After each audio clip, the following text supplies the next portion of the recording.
Así que ustedes lo pueden descargar de su plataforma o en el celular si quieren estos ejercicios. Entonces vamos a comenzar ya.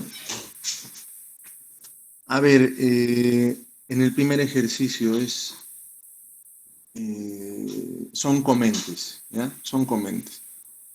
Entonces ahí hay la premisa. Explique cómo pueden funcionar las siguientes estrategias como sistemas de discriminación de precios y analice tanto la distinción. Ok, falta leer la grabación.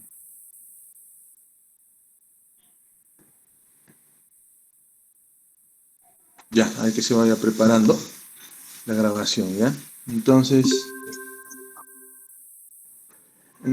explique cómo pueden funcionar las siguientes estrategias como sistemas de discriminación de precios y analice tanto la distinción, como el arbitraje. Es decir, cómo discrimina y si hay posibilidades de arbitraje. Recuerden que el tema de arbitraje es la posibilidad de reventa, ¿no? O la no posibilidad de reventa, mejor dicho, de un mercado a otro, ¿no? Entonces, a ver, Rolando, Yucra. Sí, profe, dígame. Esta primera, la A, obligar a los pasajeros de las líneas aéreas a pasar al menos el sábado por la noche fuera de casa para poder acceder a una tarifa baja.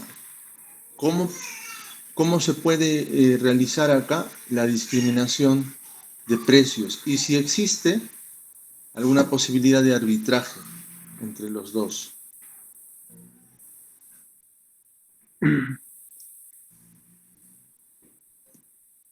¿Cómo sería?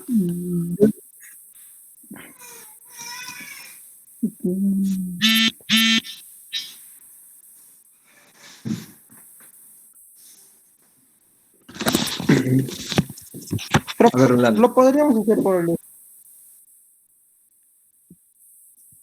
profe, lo podríamos hacer por los cuadros de comparación.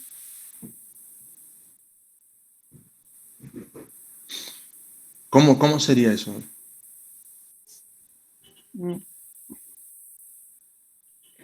¿Cuál sería la estrategia para discriminar precios en obligar a los pasajeros de las líneas aéreas a pasar al menos el sábado por la noche fuera de casa para poder acceder a una tarifa baja? ¿Cómo estaría Sería, planteando profe, de que...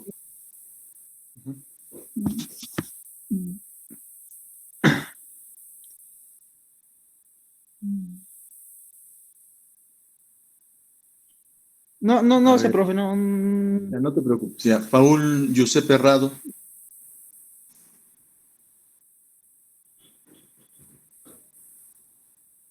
Profesor. Lo mismo, a ver.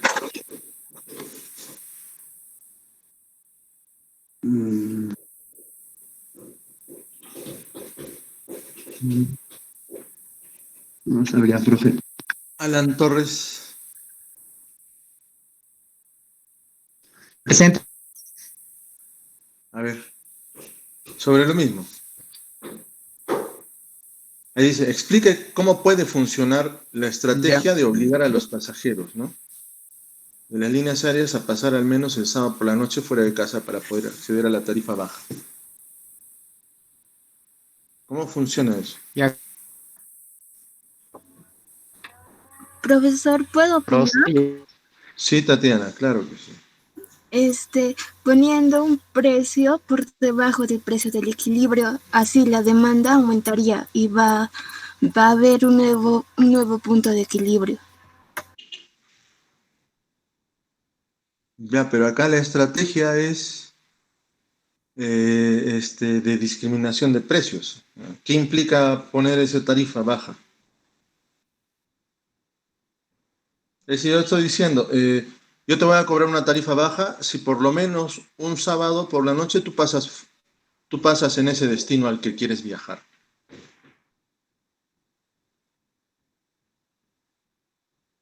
¿Quién pasaría un fin de semana fuera de su casa?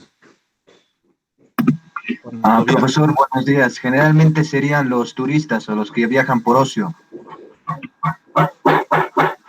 Ya. Entonces, la estrategia de discriminación de precios acá está en...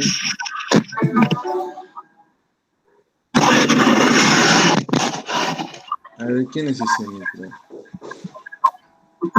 Estaría en ofrecerles pasajes turísticos y el otro pasajes más caros, como de primera clase, algo por ahí podría ser. Ya, entonces acá lo que está haciendo es justamente eso, ¿no? Le dice, si tú pasas un fin de semana fuera de tu casa, vas a poder acceder a una tarifa más baja, ¿cierto? Entonces, tú estás diciendo, las personas que elegirían pasar un fin de semana fuera de su casa serían aquellas personas que viajan con fines de turismo, ¿cierto? Porque una persona que no viaja por fines de turismo probablemente no pase un fin de semana fuera de su casa, ¿cierto? Entonces, al ofrecer una tarifa más baja para que las personas puedan quedarse un fin de semana, ¿no es cierto? Lo que está haciendo es dividir el mercado, ¿cierto? Dividir el mercado. Entonces, separa a los viajeros que viajan por turismo de aquellos que viajan por otros motivos, que podría ser por temas empresariales, ¿no? O de negocios. Ok, entonces ese es el requisito, ¿no? El requisito de quedarte el sábado por la noche, ¿no? El requisito de quedarte el sábado por la noche o un fin de semana fuera de tu casa significa que vas a pagar una tarifa menos y por lo tanto las personas que elegirían eso serían las personas que viajan con fines de turismo. Las otras personas seguramente no se quedarían fuera de su casa, ¿no? Entonces lo que está haciendo es separar de esa manera. Y el otro tema respecto al arbitraje. Acá el arbitraje, ¿no es cierto?, no es posible. ¿Por qué? Porque cuando uno hace la compra de un ticket de avión, la compra directamente con su nombre, así que yo no podría comprar un pasaje, ¿no?, a un precio más barato y después revendérselo al otro tipo de consumidor. ¿Sí? A ver, la siguiente. Dice así, en la ciudad de Buland hay muchos dentistas. Ah, ya, pero esto lo he sacado de un comente que está más arriba, en lo que es revisión. A ver, acá sí no hay un tema de arbitraje, pero sí hay un tema de discriminación y quisiera que lo analicen. En la ciudad de Bulan hay muchos dentistas, pero solo un oculista. ¿Ya? Hay muchos dentistas, pero solo un oculista. Es más probable que se ofrezca a las personas mayores descuentos por las revisiones dentales o por las revisiones de la vista. Y si es así, ¿por qué? A ver, Verónica,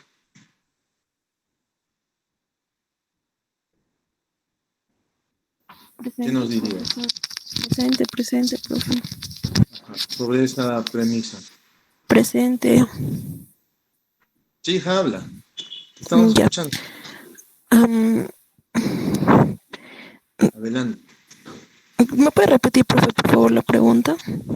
Está ahí en Hay la muchos dentistas que presentación.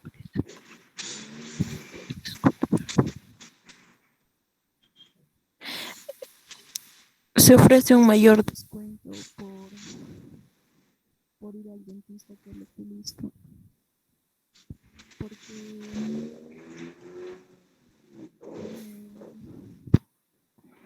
cuando hay muchos A ver, dicen, es ofertantes, el precio es más bajo. es más probable que se ofrezca a las personas mayores. Acá dicen, ¿no? Nos vamos a orientar a las personas mayores. Es más probable que se ofrezca a las personas mayores por las revisiones dentales o por revisiones de la vista.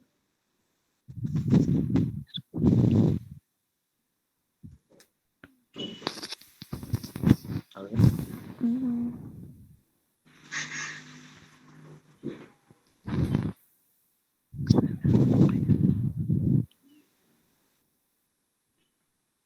A ver, ¿cómo es esto? Más descuentos por revisiones dentales. Más descuentos por... Revisiones dentales.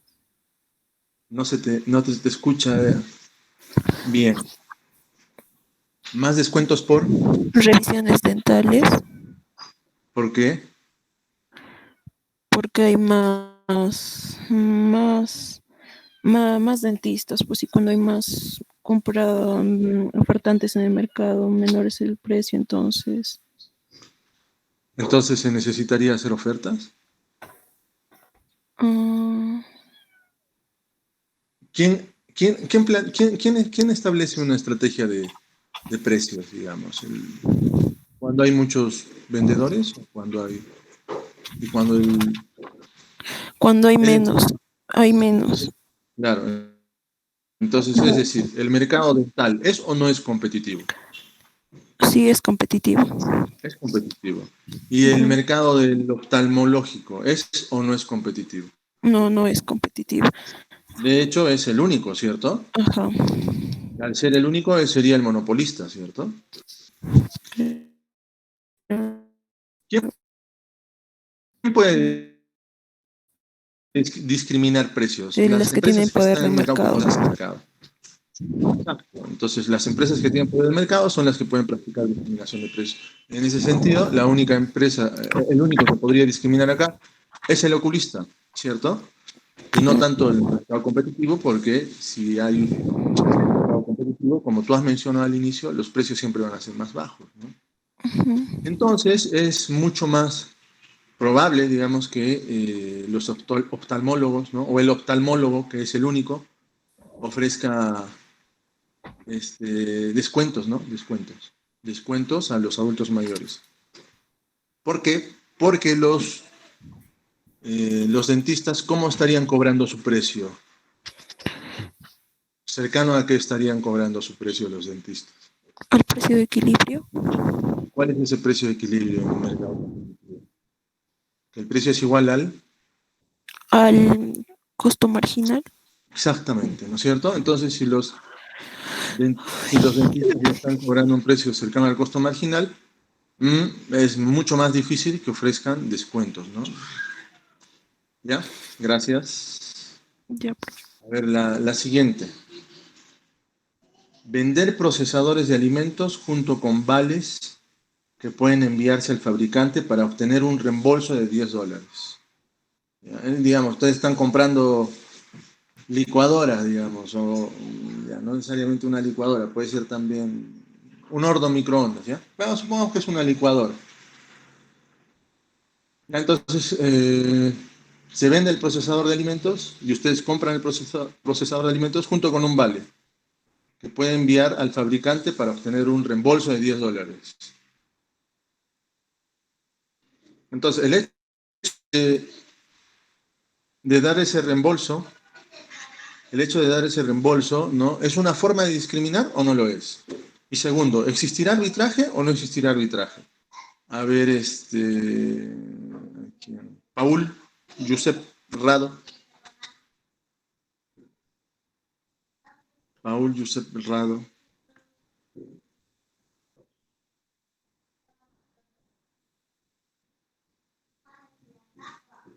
Paul Rado, te fuiste. Sí, profesor, mi audio estaba mal. Ya, ya. Ese de vender procesadores de alimentos junto con vales, a ver. Eh, sí, profe, sí se está realizando discriminación de precios, pero no se podría, ¿Cómo es por- esa discriminación de precios? A ver, explícanos. Eso es justo lo que queremos saber. porque se le está otorgando un beneficio adicional que es el reembolso de $10. Ya. Entonces, ¿quiénes harían, o sea, qué harías, cómo sería el procedimiento? A ver, ¿qué sucedería? A ver, cuéntanos, ¿cómo sería? O sea, tú compras el procesador o la licuadora, ¿no? ¿No? Y el hecho de comprar, ¿no es cierto? El procesador o la licuadora con mi vale de descuento, entonces, ¿qué hago yo? ¿Qué harías? Eh, o sea, ¿qué hace el comprador, profe, o el Claro, ¿qué vendedor? hace el comprador? ¿Qué hace el comprador después de Decide comprar la licuadora comprar y más, tener su vale? Y tener su vale ahí en la mano. decide, o sea, comprar más, o sea, comprar más ¿Más licuadoras? Pero en tu casa, ¿cuántas licuadoras hay? O en todo caso, comprar otros productos, ¿no? Ya, pero respecto a este proceso de discriminación, ¿cómo es que el hecho de que una persona que compra, digamos, la licuadora recibe un vale de descuento de 10 soles reembolsable, o sea, que significa que yo se lo envío a la empresa y después me envían los 10 soles, ¿cierto? Entonces, ¿cómo funciona esa estrategia? Están fomentando la compra, que aumente más la demanda. Ya. Lo que va a suceder es lo siguiente, ¿no? Es decir, el hecho de que exista un cupón de reembolso, ¿no es cierto?, separa a los consumidores. ¿De qué manera? Y esto tiene que ver con la sensibilidad al precio. Entonces, ¿quiénes creen que enviarían? A ver, la pregunta acá es, ¿tú enviarías ese cupón de reembolso a la empresa para que te lo devuelvan? ¿Tú solicitarías el reembolso? Digamos, Sí, la licuadora cuesta 30 soles, entonces, vamos a poner 50 soles cuesta la licuadora, ¿ya? Entonces, el cupón de reembolso es de 10 soles. Entonces, acá la pregunta es, ¿tú solicitarías el reembolso de los 10 soles? sí, Tú solicitarías. ¿Por qué solicitarías el reembolso? porque es algo adicional que te dan, ¿no? Pues ya tienes licuadora, entonces tienes como un regalo o algo así, ¿no? Ajá. ¿Hay alguien que no solicitaría el reembolso? No, Yo, Alexander, ya, tú no solicitarías el reembolso. sí, profe, yo no. ¿Por qué no solicitarías el reembolso? ¿Y de qué depende? Eh, Necesariamente estaba revisando un poco de economía del comportamiento y las personas cuando se les vuelve un poco más dificultoso pedir algo, entonces ya tienden a no hacerlo porque se les es más complicado, se les complica por algo simple. Ok, ya, pero tiene que ver algo con, está bien ese tema de economía del comportamiento, pero tiene que ver algún tipo de reacción, digamos, respecto a la propuesta de que yo te haga el reembolso. O sea, más allá, es cierto que tiene que ver con el comportamiento, pero ese comportamiento ¿a qué responde? Y ese comportamiento responde a la sensibilidad que tú tienes respecto al precio, ¿no? Si tú dices, bueno, ya pagué los 50 soles por la licuadora, bueno, pues ya pagué, ¿no? Y no voy a solicitar el reembolso porque mi disposición a pagar me lo permite, ¿cierto? En cambio, otra persona dirá, oye, en realidad ya compré a 50 soles, pero voy a solicitar el reembolso, ¿ya? Porque soy más sensible al precio, ¿no? Mi disponibilidad a pagar está bien.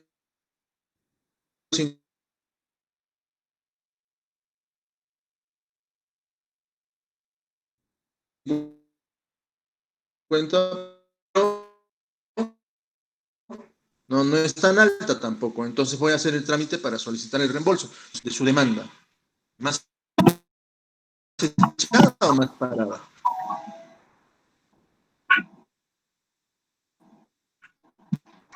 Más.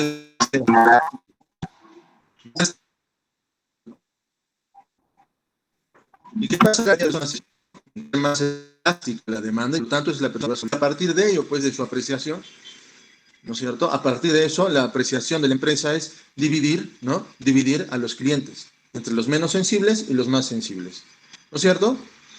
Entonces, entonces también es una forma de discriminar, ¿cierto? Recuerden, cuando se hace ofertas en las tiendas comerciales, ¿también se discrimina o no se discrimina? ¿No? Y tiene que ver también con la sensibilidad de la curva de demanda. ¿No es más sensible o es menos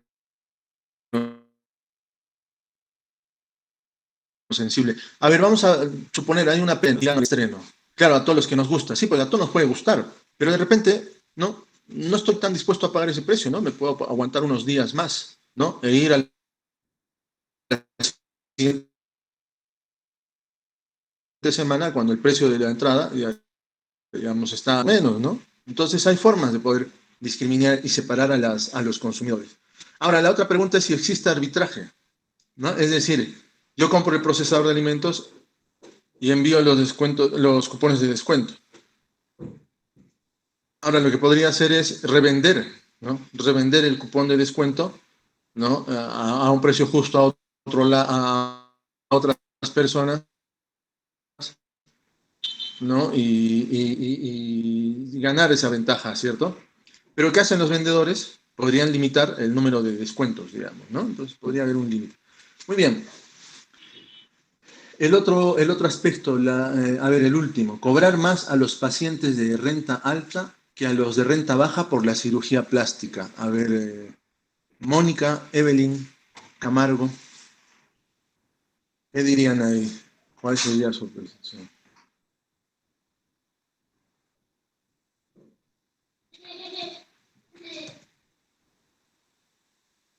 Mónica, Sí, profesor.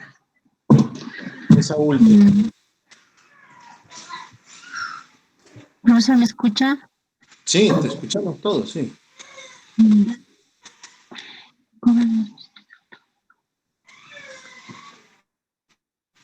Esa última.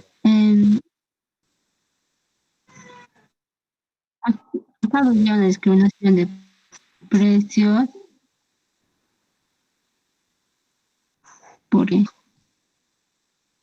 porque estaría separando a los consumidores. Ahí. Mm, ¿Hay algún mm, inconveniente? mm. ¿Se puede hacer eso? O sea, a ver, ¿es posible, digamos, hacer ese tipo de separación?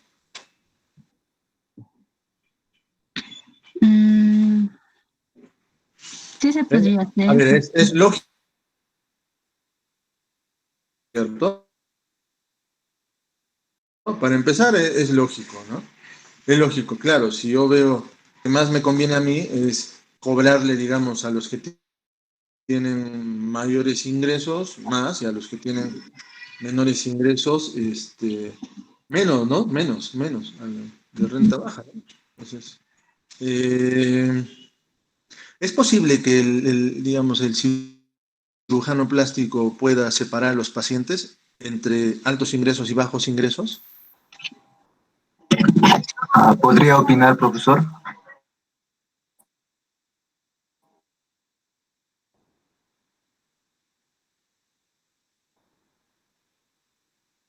Sí, sí, claro que sí. Por ejemplo, podría haber un paquete de más características y uno con mayores características, cosa que los clientes con mayor capacidad escogerían ese paquete, digamos, que tiene mayores características, porque pueden darse, digamos, tienen la capacidad de darse ese gusto a ellos. Mientras que el otro, así bien básico, lo escogerían las personas de menos renta. Así podría hacer que los mismos clientes se clasifiquen y obtener mayores beneficios. Ya, eso se podría hacer de esa manera como mencionas. Estaría dándole la posibilidad para que el consumidor se autoseleccione, ¿cierto? ¿No? Es como poner una tabla de precios, ¿cierto? ¿No? Entonces hay este menú, hay dos tipos de menú, a ver, pero dentro de eso hay un monto, uno podría pensar que hay como una tarifa fija, ¿no? Que es una cantidad de servicios específico, que están en los dos, y de ahí se diferencian en algunas otras características adicionales, ¿no? De otro de los planes, ¿no? Pero inicialmente, la aproximación que tiene, digamos, el cirujano plástico, digamos, en la posibilidad de poder dividirlos de inicio, ¿no es cierto? Es bien difícil, o sea, él no podría separar, digamos, entre altos ingresos, entre pacientes de altos ingresos y bajos ingresos. Es decir, Profesor, cómo yo Profe, ¿no es cierto? profe, Recibo a Torres. una persona, a un cliente y digo, oye, este es de alto o de bajo ingreso. Si en el caso de que yo no tuviera, digamos, lo que ha dicho Brian, sí, ¿no? Entonces, profe, ¿cuál sería la estrategia, digamos, en ese contexto?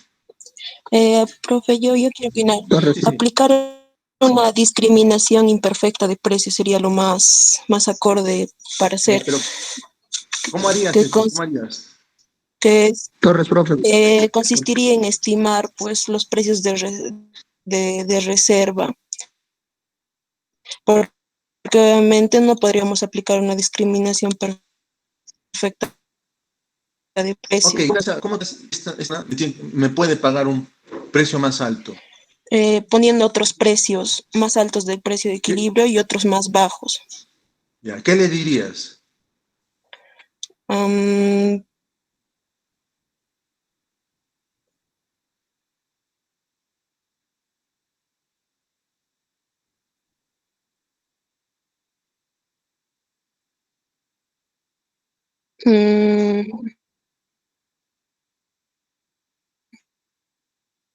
Olvídate Olvídate de eso. O sea, ¿qué le dirías?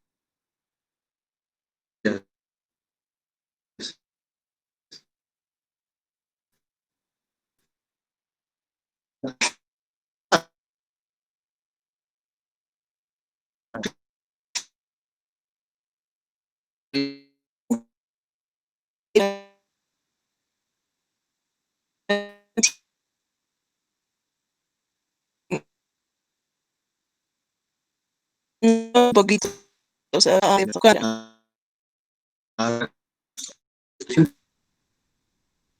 visitamos Amatis y que son está pequeña en pequeñas letras basic y la otra está como que una especie de premium y son polos con similares características pero el cliente es por pagar menos y sabiendo el costo de producción casi son similares de ambos productos. Entonces el cliente solito se discrimina y solito escoge a qué producto escoger y qué producto podría pagar más solamente por un pequeño detalle que lo ayuda a distinguir. Correcto, pero eso es en la posibilidad de que tú le estás ofreciendo un menú de alternativas. Y entonces ahí sí hay un proceso de autoselección. O sea, yo no conozco el tipo del consumidor, pero le voy a ofrecer un menú de tal manera que él se autoselecciona, ¿cierto? Acá la cuestión es que tú no puedes hacer eso, acá no tienes un menú de alternativas. Entonces, ¿cuál sería tu estrategia para poder diferenciarlos? Yo lo que haría es, digamos, lo siguiente, para poder, le plantearía así, ¿no? Como yo no sé si es de alta renta o de baja renta, entonces yo lo que diría es cobrarle, observar, como ha dicho Verónica, ¿no? Observar al paciente, ¿no? Y le digo, ¿sabes qué? El precio de la cirugía es tanto y sería un monto alto inicialmente, ¿ya? Entonces le planteo un monto, digamos, la cirugía de 5.000 soles, digamos, ¿no? Yo no sé si es de renta alta o baja, pero le planteo ese monto de 5.000 soles. Una vez que observo la reacción, ¿no es cierto?, del paciente, ¿no? Podría negociar el precio, ¿no? Entonces el paciente me dirá, ah, no, sí puedo pagarlo, ah, no, me parece muy caro. Otro te dirá, ah, sí, está bien, no se preocupe, yo puedo cubrir los 5.000. ¿Ya? Entonces, de acuerdo a la reacción, se podría negociar el precio final. ¿Ok? Entonces ahí hay una forma, ¿no? No es, como les digo, acá ya estamos hablando de cómo sucede. Cuando dice Verónica eh, yo lo que haría es mirarle, ver su ropa, si está arreglada, no está arreglada, de repente tiene algunos, le lleva anillos de oro de repente, ¿no es cierto? Entonces, no, esta persona tiene dinero, aunque yo no sepa si es de renta alta o de renta baja, ¿no? ¿No? Entonces le voy a ofrecer el precio más alto, le voy a decir, y veamos su reacción. Entonces, de acuerdo a su reacción, negociamos el precio, ¿no? Entonces, esa es una forma. Otra cosa es, como han mencionado Brian, como han mencionado Alexander, que yo le planteé un menú de alternativas, ¿no?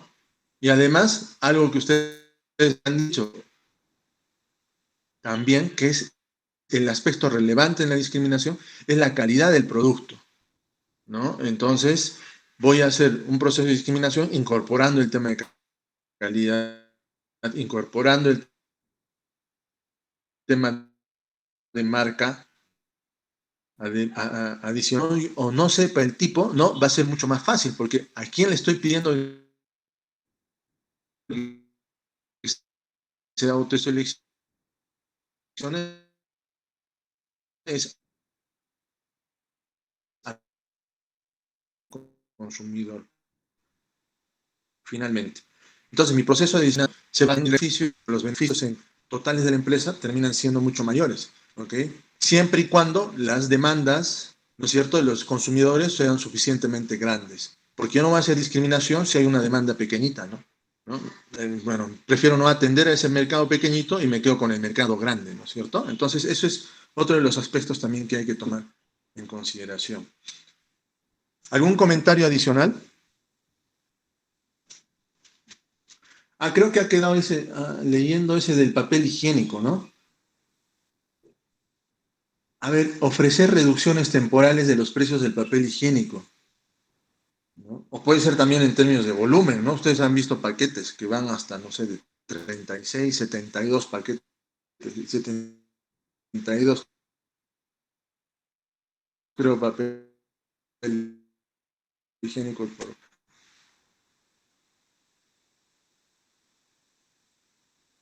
por paquete. Pero bueno, acá reducciones temporales de precios.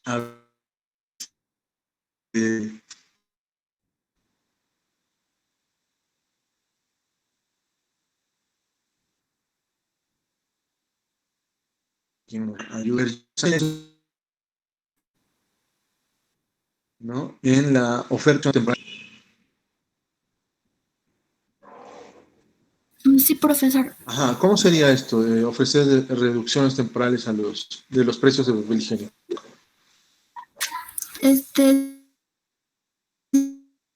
Sería que No te preocupes. Sí, sí, sí. los consumen menos y Ya, comprobando. entonces, ¿cómo funciona este proceso de discriminación de precios cuando la empresa decide reducir temporalmente el precio del papel higiénico? ¿No? ¿Es una forma de discriminación de precios o no? La reducción temporal de los precios del papel higiénico. ¿Es una forma de discriminación de precios? ¿Qué Sí, dirías? sería una.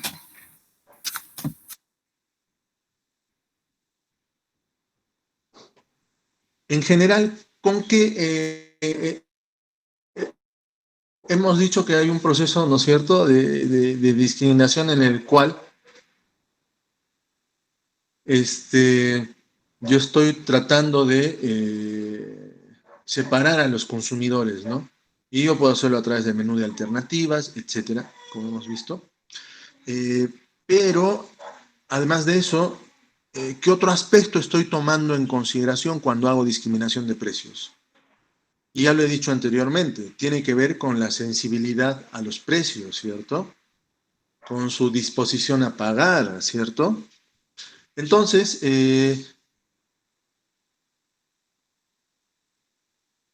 ¿resulta así una forma de discriminación de precios, sí o no? ¿Y por qué?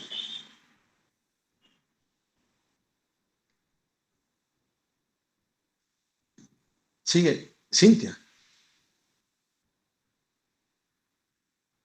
Sí, profesor. Una discriminación mm, temporal. Eso no es una discriminación temporal. Sí, es una discriminación temporal.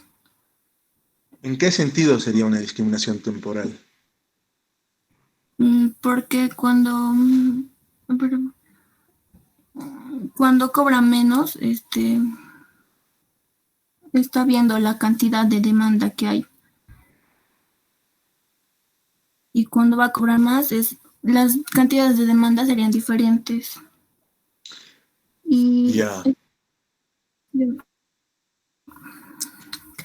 ¿Alguien que quiera ayudar? Abdías. Profe, buen día. Sí. Profe, ahí no tendría que ver el factor clima. El factor clima. O sea, ¿cuándo Por compras ejemplo, tú? Ya, a ver, ¿cuándo compras más papel higiénico? por ¿Cuando hace decir más en frío o cuando hace más Cusco, calor? no, por decir en Cusco, en temporadas de friaje que ocurre, hay más casos de congestión nasal, más enfermos, más niños.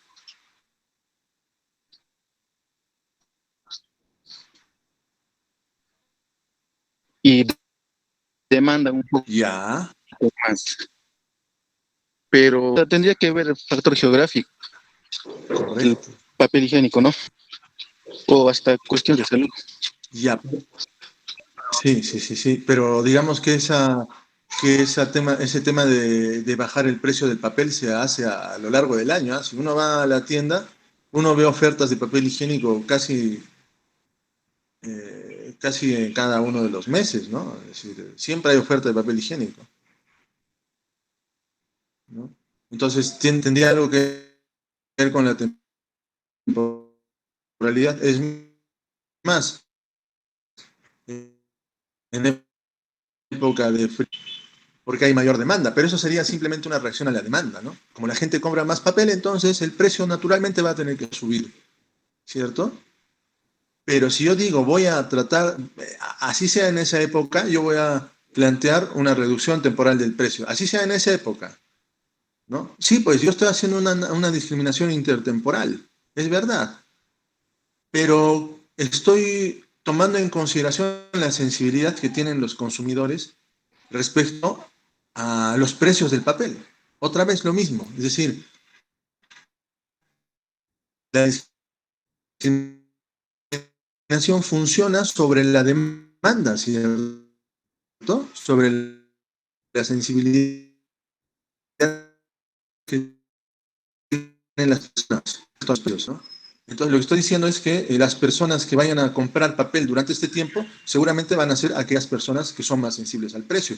Recuerda, el papel lo voy a comprar ahora, a un precio más barato, pero no significa que me lo voy a consumir ahora, ¿cierto? Entonces voy a comprar ese papel y que ahora yo lo veo a un precio más barato y lo voy a guardar, ¿no? Para poder utilizarlo después, ¿cierto? Entonces, pero una persona que no es sensible al precio, bueno, pues va a ir y va a comprar el papel al precio al que esté marcando o sea, al precio que marque. Entonces van a ser consumidores que no son sensibles al precio y seguramente comprarán la misma cantidad que comprarían sin la reducción de precios o manteniendo el precio que se tiene, ¿no? Entonces, eso. Ahora, ¿el arbitraje será posible? Es decir, yo compro papel a un precio más barato, ¿no? En esa reducción de precios y luego voy a agarrar ese papel y se lo voy a revender a los que pagan más. Podría darse, ¿no? Y ustedes han visto, hay muchas, en otro tipo de productos. Suele suceder que cuando bajan, digamos, los precios de los electrodomésticos como televisores de repente, ¿no? O algunas prendas de vestir también, ¿no? Hay gente del molino, zapatillas también se ve eso, ¿no? Hay gente del molino que va al mall, ¿no? Y hace las compras ahí y luego lo está revendiendo, inclusive en tiendas comerciales, ¿no? En tiendas de ropa. Pero ahí hay pues costos, ¿no? Porque tengo que almacenarlo, tengo que transportarlo y después tengo que revender el producto. Entonces, claro, se pueden asumir esos costos. Ahora, no sé si en papel higiénico pueda suceder algo así, ¿no? Yo no sé, ¿y cuál será el margen de ganancia para hacer eso, ¿no? Probablemente no sea tan grande, entonces tampoco es que exista esa posibilidad de reventa. Muy bien, sigamos. A ver, sigamos con ese ejercicio. ¿Está claro sobre lo que estamos hablando? ¿Sí?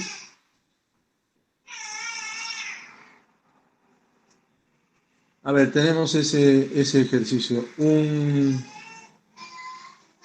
Que dice así, un monopolista tiene que decidir cómo va a distribuir la producción entre dos mercados separados geográficamente, este y oeste. La demanda y el ingreso marginal de los dos mercados son, ¿no es cierto?, están ahí. Precio igual 15 menos Q, precio del mercado 2, o la demanda, ¿cierto? 25 menos 2 Q2. Y ahí están sus ingresos marginales también, ¿no? De las dos. Y están los costes totales también del monopolista, ¿no? Entonces la pregunta es, ¿cuál es el precio? ¿Cuáles son el precio, el nivel de producción, los beneficios, los ingresos marginales y la pérdida irrecuperable de eficiencia, ¿no? Sí, el monopolista puede practicar la discriminación de precios. En este caso, A ver, ya, y si la ley le prohíbe cobrar precios distintos en las dos regiones, es decir, a ver, ya, bueno, viendo el ejercicio, ¿qué tipo de discriminación de precios sería esta? Cuando De observas tercer que hay grado. de tercer grado, ¿cierto? De tercer grado. Entonces, calculemos precio, nivel de producción, los beneficios, los ingresos marginales y todo el resto, ¿sí?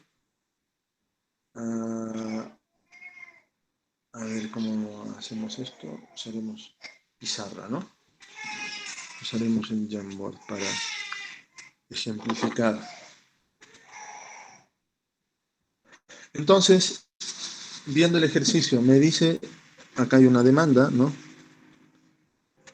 Igual a 15 menos Q1, y acá está la otra demanda, igual a 25 menos 2Q2. ¿Sí? Sus ingresos marginales también están acá, igual a 15 menos 2Q1, y este sería en el otro mercado, ¿cierto? En el 2, este sería del 1, ¿no? Y acá sería 25 menos 4Q2. Muy bien, y su coste, ¿no? El coste. Coste total igual a 5 más 3Q1 más Q2. ¿No? Recuerden que Q entonces el Q total es igual a Q1 más Q2, ¿no? Muy bien, entonces, tomando en consideración eso, la primera pregunta que nos hace, ¿no? Si el monopolista puede hacer discriminación de precios, ¿no? Entonces, ¿cómo era? Recuerden, ¿no? El ingreso marginal en el mercado 1 tiene que igualarlo al costo marginal, ¿no? Y de la misma forma, el ingreso marginal en el mercado 2 tiene que igualarlo al costo marginal, ¿cierto? Muy bien, si esto es así, nosotros ya tenemos el ingreso marginal del mercado 1, que es 15 menos 2Q1 igual al costo marginal. Y el costo marginal, claro, deviene de todo esto, ¿cierto? ¿No? Sería solamente 3, ¿no?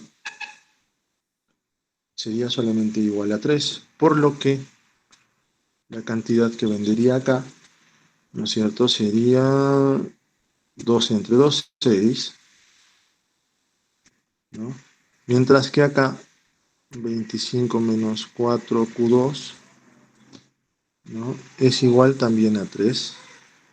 Ese es el costo marginal, por lo que acá la cantidad que se vendería sería igual a 5,5. Es decir, la cantidad que se vende en la costa, dice costa este, ¿no es cierto? En la costa este.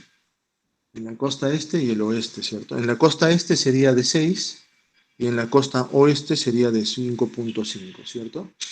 ¿Cuál es el precio que corresponde entonces en este mercado, en el primer mercado de la costa este? Muy fácil, ¿no? Ahí reemplazo en la curva de demanda, esto sería 15 menos 6 y esto sería igual a 9, ¿cierto? 9 soles o 9 dólares, como quieran verlo. Y acá lo mismo, ¿no? 25 menos 2 por 5,5 y esto es igual a 14, ¿no? 14, y ese sería, ¿no? 14 soles.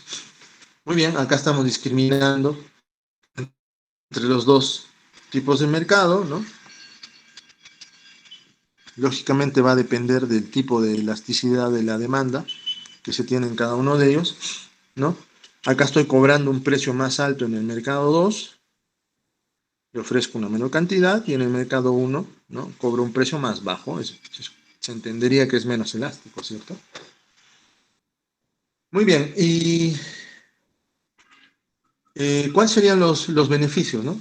Porque ahí nos dice, estime usted, ya hemos estimado el precio, hemos estimado el nivel de producción, los beneficios, ¿no? Los beneficios, ¿a cuánto ascenderían ahora?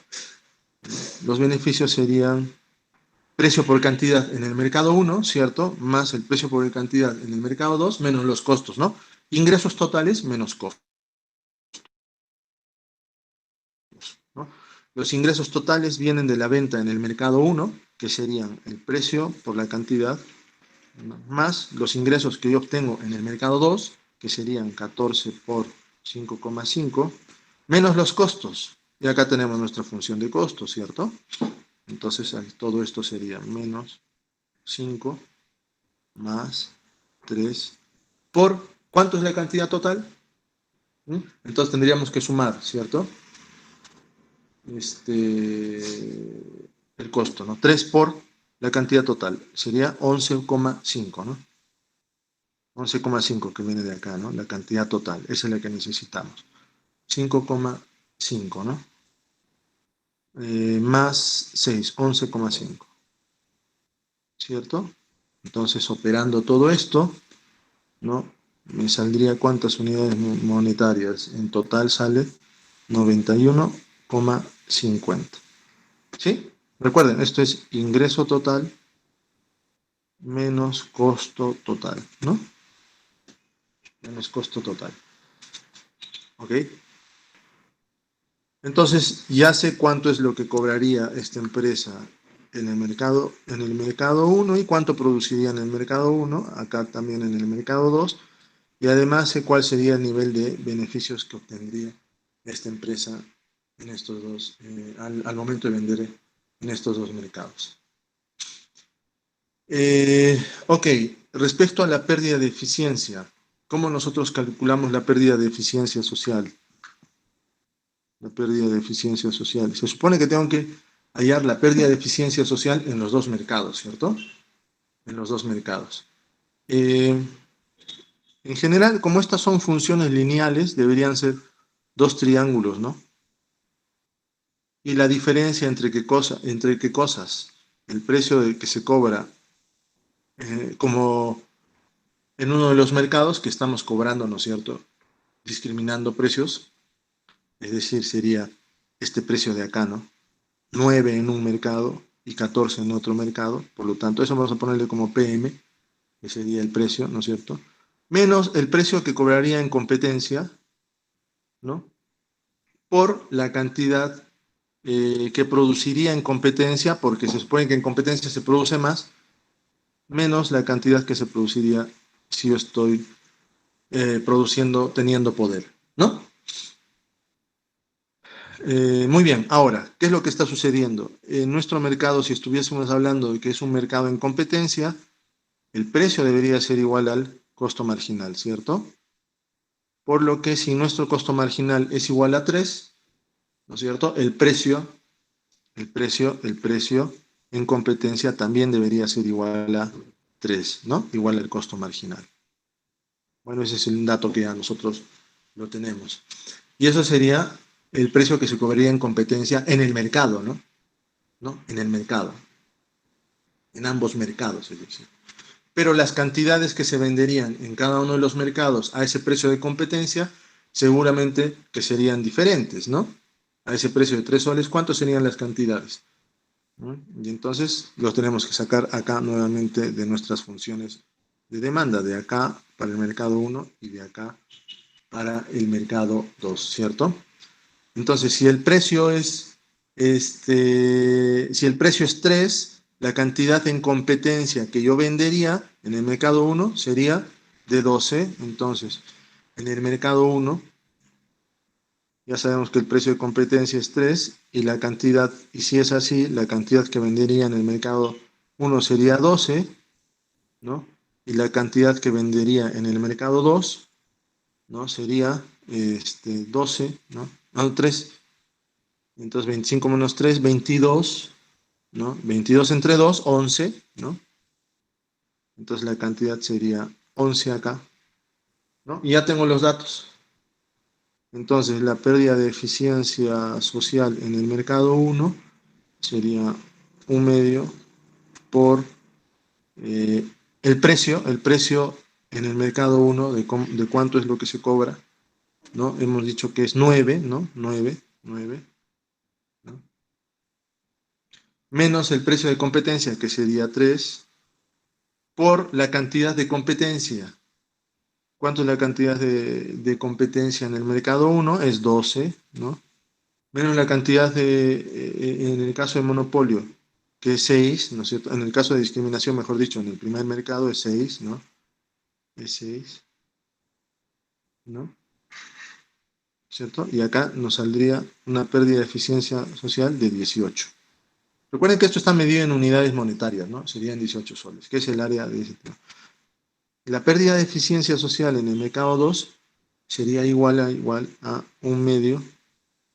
En este caso, el precio al que estamos vendiendo, ¿no? Es de 14, ¿no? 14,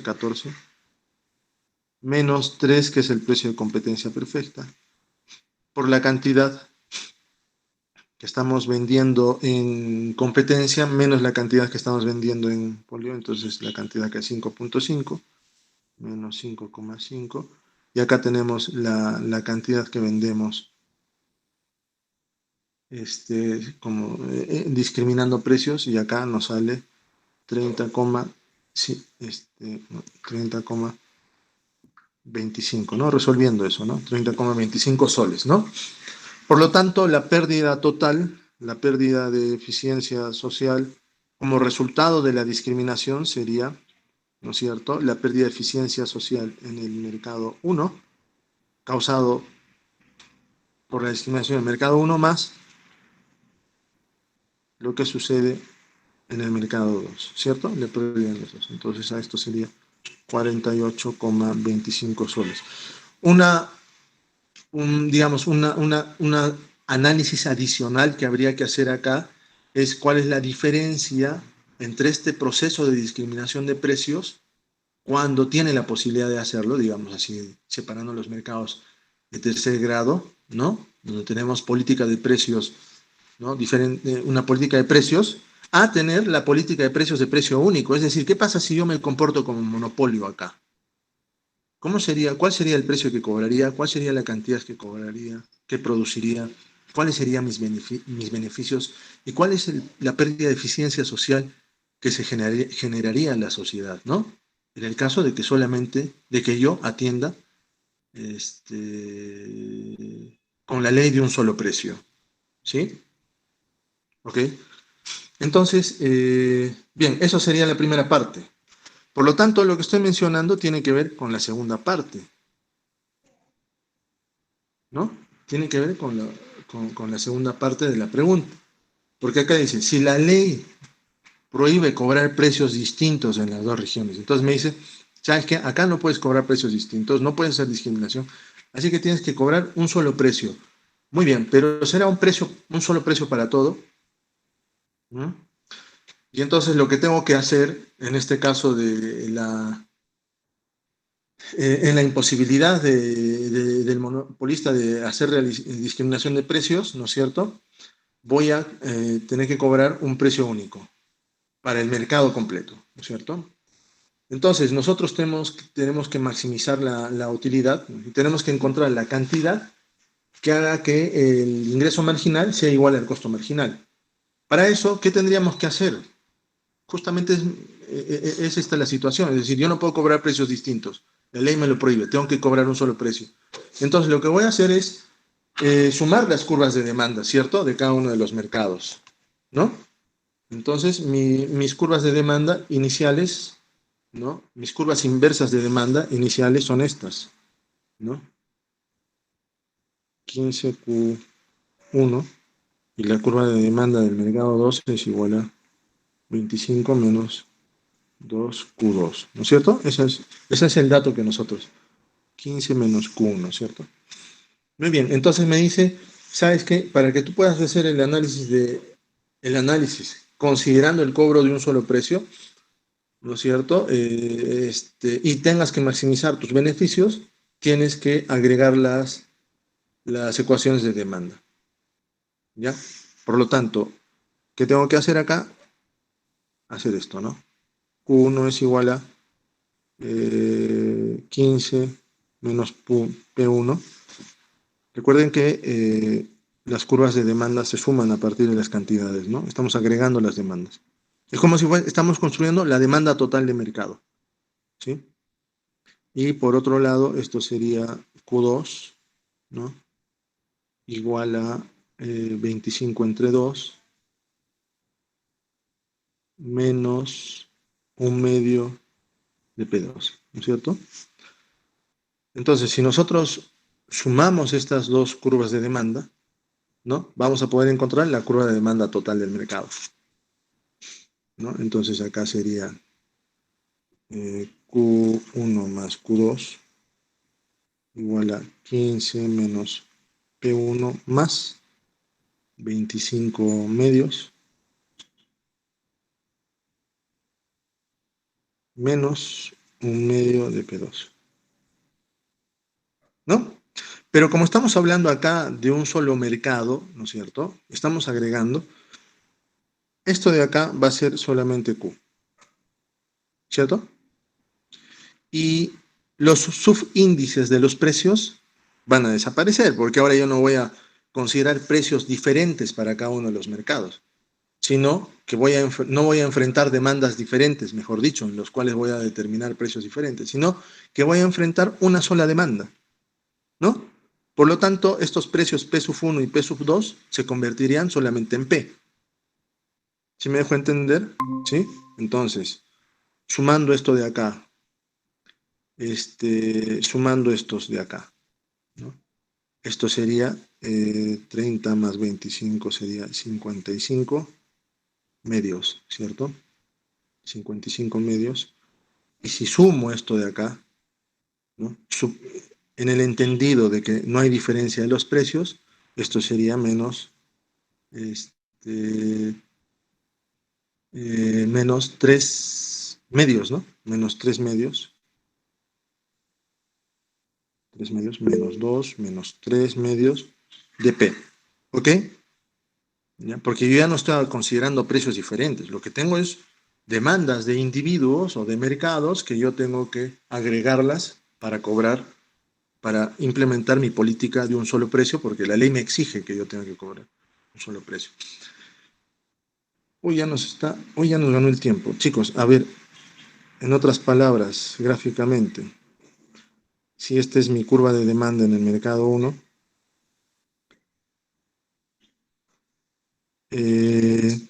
entonces acá sería 15 y 15, ¿cierto? Esta sería mi curva de demanda, ¿no? En cambio, en el mercado 2, no creo que eso está muy grande.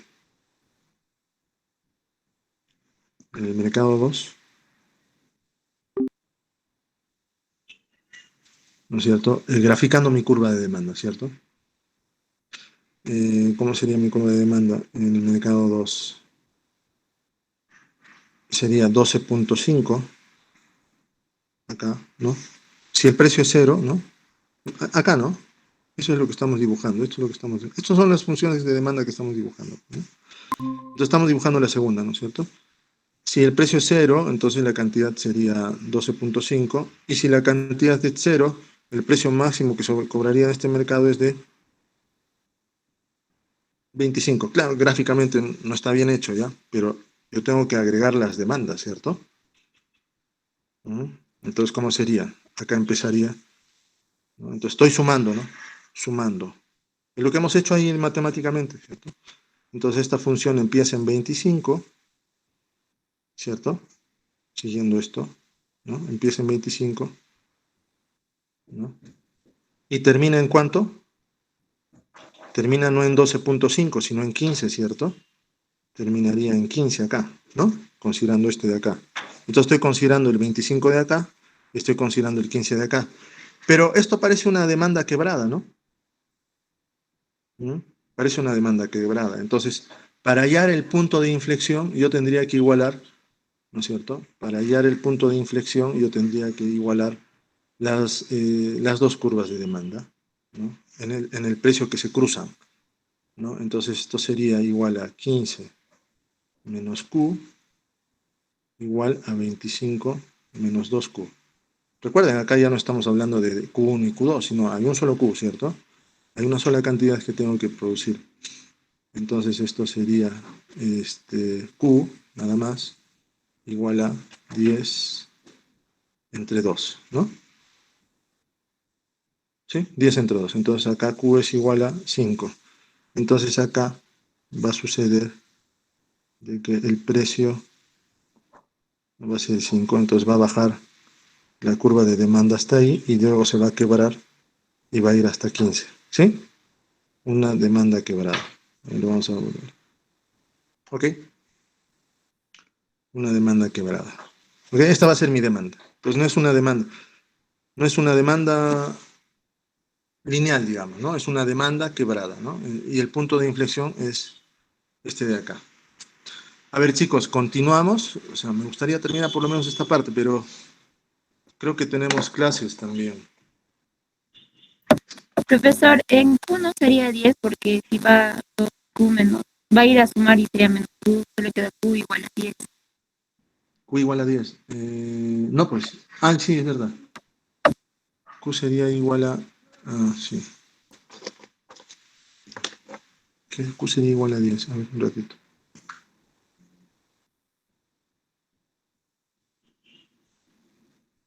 Dos Q es igual a 10. Ah, sí, tienes razón. A ver, un ratito, un ratito. Q vendría a ser igual a 10. Igual a 10, un ratito. Entonces, igual a 10. 25 menos 15, 10. Esto pasa como positivo, sería 2Q menos Q, ¿cierto? Entonces acá nos quedamos solamente con Q. Igual a 10, tienes razón. ¿No? Muy bien, Q sería igual a 10. Ok. Entonces, pero recuerden, tenemos que encontrar que el ingreso marginal es igual al costo marginal, ¿sí? Por lo tanto, si esta es nuestra curva de demanda, a ver, esta curva de demanda, bueno, esto hay que transformarlo, ¿no? Hay que convertirla en ingreso marginal. Esto hay que sacarle el ingreso marginal, ¿cierto? ¿No? El ingreso marginal. Entonces, este sería 10, ¿no? Pero acá hay que hallarle el ingreso marginal,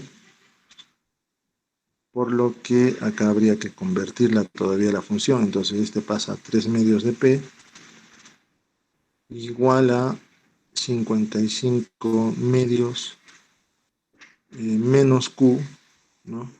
Bueno, y acá habría que pasar todo esto, ¿no? Igual sería 2 tercios de 55 medios menos Q, ¿no? Acá habría que sacarle a partir de esto habría que resolver el ingreso marginal. Bien, buenos días con todos. Igualado al costo marginal. Vamos a empezar la clase de hoy. ¿Sí?